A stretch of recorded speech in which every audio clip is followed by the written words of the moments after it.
अब आप ये सोच रहे होंगे कि ये डक यहाँ पर कर क्या रहा है, इस भोंदू का भी जरूरत पड़ने वाला है। स्वागत है आप सभी का मैथ माइंडोलॉजी आईक्यू में। आज जो हम टॉपिक पढ़ने वाले हैं वो है सिस्मिक वेव्स। देखिए सिस्मिक वेव्स के बारे में जब हम पढ़ते हैं ना तो जनरली अर्थक्वेक से रिलेटेड, अर्थक्वेक से जब अर्थक्वेक आता है ना तो तीन तरह के वेव निकलते हैं। तीन, ये चौथा पे मत जाइएगा, सुनामी वेव। तीन तरह के वेव निकलते हैं। पहला है प्राइमरी वेव, दूसरा है सेकेंडरी वेव और तीसरा है लव वेव। तो तीन वेव हो गए। अब तीनों वेव को समझने के पहले ना एक टर्म आपको समझना है, लॉन्गिट्यूडनल और ट्रांसवर्स। ये लॉन्गिट्यूडनल क्या होता है, ये ट्रांसवर्स क्या होता है। बहुत ज्यादा कंफ्यूजन होता है इन दोनों टर्म में, क्योंकि प्राइमरी वेव जो होता है वो लॉन्गिट्यूडनल वेव होता है और सेकेंडरी वेव जो होता है वो ट्रांसवर्स वेव होता है। तो आइए समझते हैं ट्रिक से। देखिए, अब एक पिक्चर दिमाग में बनाइएगा कि गर्मी का दिन है। कैसा दिन है? गर्मी का दिन है, चिलचिलाती धूप पड़ रही है और आप चल गए हैं टिकट काउंटर पे टिकट लेने के लिए, मूवी का टिकट। अब ये जो आगे खड़ा हुआ बंदा है ना, ये तो बड़ा आराम से टिकट ले रहा होगा, लेकिन जो पीछे खड़ा है इसका दिमाग खराब हो रहा होगा कि भाई हमको कब मिलेगा टिकट, गर्मी ज्यादा लग रहा है। ये क्या करेगा? अगर ये टिकट लेने में देर करेगा, पहला वाला टिकट लेने में देर करेगा, तो ये क्या करेगा? धक्का देगा घुसल से। तो आप लोग क्या कीजिएगा? पीठ ही दीजिएगा तो जैसे ही धक्का देगा ना, तो ये धक्का दिया, जब इसको धक्का दिया तो ये धक्का इसको पड़ा, इसको पड़ा, इसको पड़ा, और पढ़ते पढ़ते धक्का इस तक पहुंच गया। ये धक्का इस तक पहुंचा तो ये क्या हो गया? ये आगे गिर गया, आगे ये टिकट काउंटर में जाके टकरा गया। क्या हुआ? ये धक्का दिया, ये धक्का दिया, और जो आगे वाला था वो टिकट काउंटर में जाके टकराया। मतलब प्रेशर यहाँ लगा और इफेक्ट यहाँ देखने को मिला। अब इसको जब चोट लगा तो इसका ही मूड खराब हो जाएगा। जब इसका मूड खराब होगा तो यह क्या करेगा? टिकट को रखेगा पॉकेट में और धक्का देगा जोर से पीछे। अब ये जैसे धक्का देगा पीछे तो ये इससे टकराया, इधर प्रेशर, इधर प्रेशर, इधर फोर्स, और ये आकर के इसको टकराएगा, ये पीछे गिर जाएगा। इसके बाद फिर इसका मूड खराब होगा, ये उठेगा और जोर से धक्का देगा और ये आगे बढ़ जाएगा। तो इस तरीके से ये तब तक सिस्टम चलते जाएगा जब तक ये खुद टिकट काउंटर पे ना पहुंच जाए। ये धक्का दिया, ये इधर धक्का दिया, एक आगे धक्का एक पीछे धक्का, ये निकल गया बाहर। अगला बारी इसका, फिर ये धक्का देगा, फिर ये पीछे धक्का देगा, फिर ये निकल गया बाहर, फिर ये निकल गया बाहर। ऐसे करते करते जब ये खुद टिकट काउंटर पे पहुंच जाएगा, जब सब हट जाएंगे और ये खुद टिकट काउंटर पे पहुंच जाएगा, मतलब आप समझे, ये एक मूवमेंट हो गया। ये कहाँ था? पीछे। सबको हटाते हुए धीरे धीरे सब हट गए और ये आगे पहुंच गया। ये जो मूवमेंट हुआ ना, टू एंड फ्रो मूवमेंट, एक आगे जा रहा है फिर पीछे आ रहा है, फिर आगे जा रहा है फिर पीछे जा रहा है, लेकिन सिस्टम किधर रन कर रहा है? सिस्टम फॉरवर्ड डायरेक्शन में ही रन कर रहा है। ऐसा कोई भी मूवमेंट लॉन्गिट्यूडनल वेव होता है। समझ में आया? अब एक और सिस्टम समझिएगा। अब क्या हो रहा है कि ये इसको धक्का दे रहा था, ये उसको धक्का दे रहा था, ये तो हो रहा था, लेकिन बेचारा जो बीच में होगा, जो बीच में होगा ये बंदा, ये तो सबसे ज्यादा परेशान होगा। इसको आगे से भी धक्का झेलना पड़ रहा है, इसको पीछे से भी धक्का झेलना पड़ रहा है।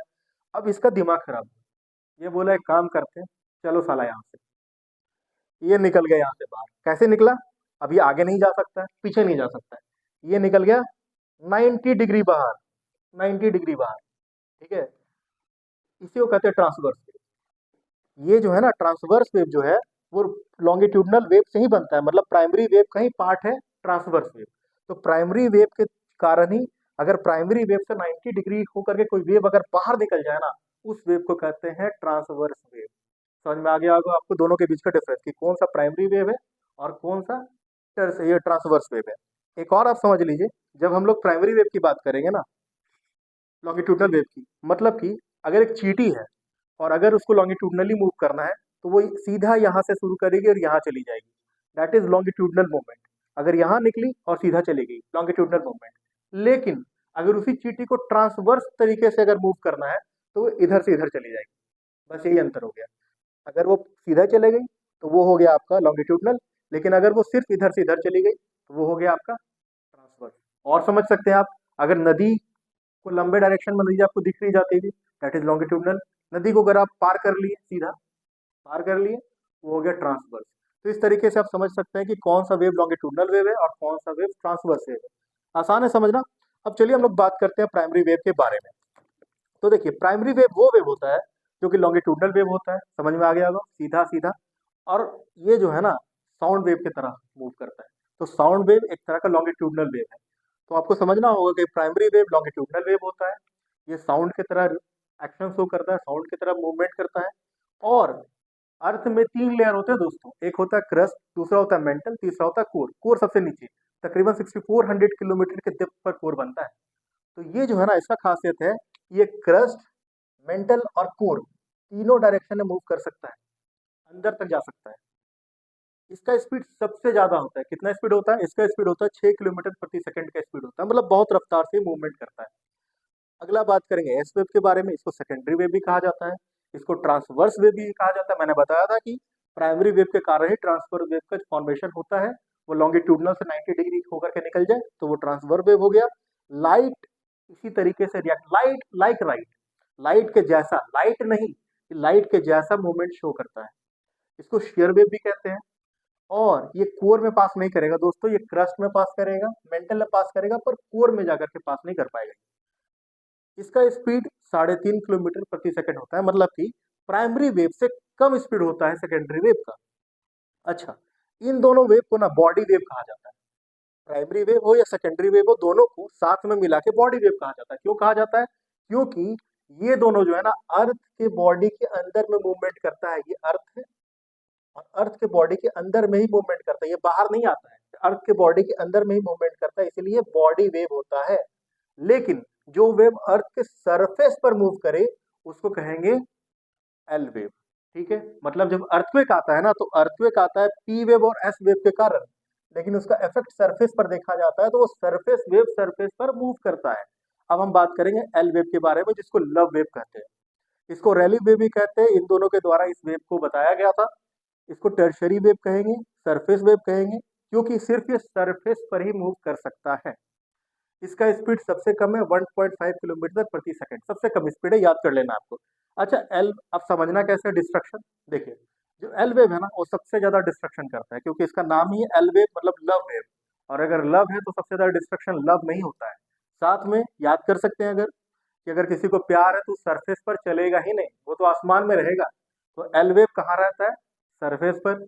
और एल वेव कैसा होता है? डिस्ट्रक्टिव। अगर लव है तो डिस्ट्रक्शन है, तो लव वेव सबसे ज्यादा डिस्ट्रक्टिव होता है। एस वेव उससे कम डिस्ट्रक्टिव होता है, और पी वेव सबसे कम डिस्ट्रक्टिव होता है। और सुनामी वेव के बारे में बात करेंगे तो ये वाटर बॉडीज में जनरेट होता है। क्यों जनरेट होता है? अगर अर्थक्वेक आया ना, तो अर्थक्वेक के कारण पानी में जो है सुनामी उठ जाती है, और जो वहां पर वेव बनता है उसको सुनामी वेव कहते हैं। ये सिस्मिक नहीं होता। एक बार क्वेश्चन यूपीएससी में पूछा गया है कि इन चारों में से कौन सा वेव है जो सिस्मिक नहीं है? Primary wave, secondary wave, tertiary wave, या फिर सुनामी वेव। देखिए, सुनामी वेव सिस्मिक नहीं है, ये सिस्मोजेनेटिक वेव है। सिस्मोजेनिक, ये सिस्मिक एक्टिविटी के कारण जनरेट हुआ हुआ वेव है, तो ये सिस्मिक वेव नहीं है। अब एक और बात हम लोग देखते हैं फ्रीक्वेंसी की। तो देखिए, आपको दिख रहा होगा कि जो प्राइमरी वेव है वहां पर फ्रीक्वेंसी सबसे ज्यादा है, सेकेंडरी वेव में फ्रीक्वेंसी मीडियम है, और एल वेव में, लव वेव में फ्रीक्वेंसी सबसे ज्यादा कम है। अब कैसे जान सकते हैं फ्रीक्वेंसी? देखिए, फ्रीक्वेंसी का मतलब होता है नंबर ऑफ ऑसिलेशंस पर सेकंड। यहाँ पर आप गौर कीजिएगा, अगर हम यहाँ से यहाँ तक इसको नापते हैं, यहाँ से यहाँ तक इसको नापते हैं, तो अगर इसको हम एक समय मानते हैं तो देखिए कितना बार ऑसिलेशन हो रहा है इसका। 1 2 3 4 5 6 7 8 9 10 11 12 13 14, नंबर ऑफ ऑसिलेशन 14 है। अगर हम इसको सेकेंडरी वेव के रेस्पेक्ट में देखें तो क्या हो रहा है उतना ही देर में? 1 2 3 4 5 6 7 8, और यहाँ पर 1 2 3 4 5, मतलब कि यहाँ पर कितना ज्यादा है? तकरीबन 15-16 है। यहाँ पर वही 8 है, और यहाँ पर वो 5 हो जा रहा है। तो फ्रीक्वेंसी सबसे ज्यादा पी वेव्स का, फ्रीक्वेंसी मीडियम किसका है? एस वेव का। लेकिन सबसे कम फ्रीक्वेंसी किसका है? एल वेव का। लेकिन पी वेव का वेवलेंथ सबसे कम। वेवलेंथ निकालने का तरीका, दो, ये जो दो दिख रहा है ना आपको क्रेस्ट के बीच का डिस्टेंस, ये बताता है वेवलेंथ, कि वेव का लेंथ कितना है। तो आपको दिख रहा होगा कि यहाँ पर वेवलेंथ बहुत ज्यादा कम है। पी वेव के केस में वेवलेंथ बहुत कम है, वेवलेंथ कम है पी वेव के केस में। एस वेव के केस में वेवलेंथ ज्यादा है, और एल वेव के केस में वेवलेंथ सबसे ज्यादा है। एल वेव के केस में वेवलेंथ सबसे ज्यादा है। तो आपको ये भी याद रखना है कि पी वेव में फ्रीक्वेंसी सबसे ज्यादा, लेकिन वेवलेंथ सबसे कम। एल वेव के केस में फ्रीक्वेंसी सबसे कम, लेकिन वेवलेंथ सबसे ज्यादा। साथ में मैग्नीट्यूड, मैग्नीट्यूड और एम्पलीट्यूड। देखिए, मैग्नीट्यूड इसका कम है, इसका उससे ज्यादा, और इसका सबसे ज्यादा। तो एल वेव के केस में मैग्नीट्यूड सबसे ज्यादा होता है। अभी देखिए, डिस्ट्रक्शन लेवल समझाने का तरीका हमें डक समझाएगा। अब क्या होता है, ये घर में नया छोटा बच्चा आया, फुआ मौसी आती है, वो बच्चा को खिलाई, ठीक है, बच्चा को खिलाई।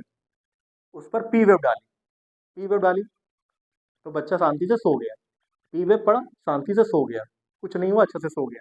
अब उस पर एस वेव लगा दी, और ज़्यादा उसका एम्पलीट्यूड बढ़ा दी, अब बच्चा को थोड़ा अनईजीनेस फील होना स्टार्ट हो जाएगा। अब क्या की, ज़्यादा लब बरसाना शुरू कर दी, एल वेव, टर्सरी वेव। अब क्या होगा, बच्चा में डिस्ट्रक्शन स्टार्ट हो जाएगा, मतलब बच्चा गया आपका। तो इसी से समझ में आ रहा होगा, जब पी वेव लगाई, शांति, कम डिस्ट्रक्शन, बहुत आराम। एस वेव का बात आया, ज़्यादा डिस्ट्रक्शन, हल्का सा होगा। और जब एल, ज़्यादा लब पड़ गया इस पर, ज़्यादा इस पर मैग्नीट्यूड पड़ गया, तो इस पर डिस्ट्रक्शन पूरा हो गया और बच्चा का खेल खत्म। इस तरीके से आपको समझ में आ गया होगा प्राइमरी वेव, सेकेंडरी वेव और टर्शरी वेव। ये तीन तरह के वेव है, तीनों मोस्ट इंपॉर्टेंट है आपके लिए, क्योंकि इसके बाद जब हम लोग पढ़ेंगे क्रस्ट मेंटल कोर के बारे में, तो हम जानेंगे किस तरीके से कौन कौन से डिसकंटिन्यूटी में कौन कौन सा वेव एक्ट करता है। मोहरोविक डिसकंटिन्यूटी हो गया, गुटेनबर्ग डिसकंटिन्यूटी हो गया, इसके बारे में हम अगले टॉपिक में स्टडी करेंगे। तो अर्थक्वेक्स को जानने के लिए, साथ में इंटीरियर ऑफ द अर्थ को जानने के लिए, ये टॉपिक आपके लिए मोस्ट इंपॉर्टेंट था। उम्मीद है आपको ये अच्छा लगा होगा। अगर आपको अच्छा लगा तो please do like, share and subscribe. उम्मीद है आपका दिन अच्छा बीत रहा होगा। जय हिंद, जय भारत।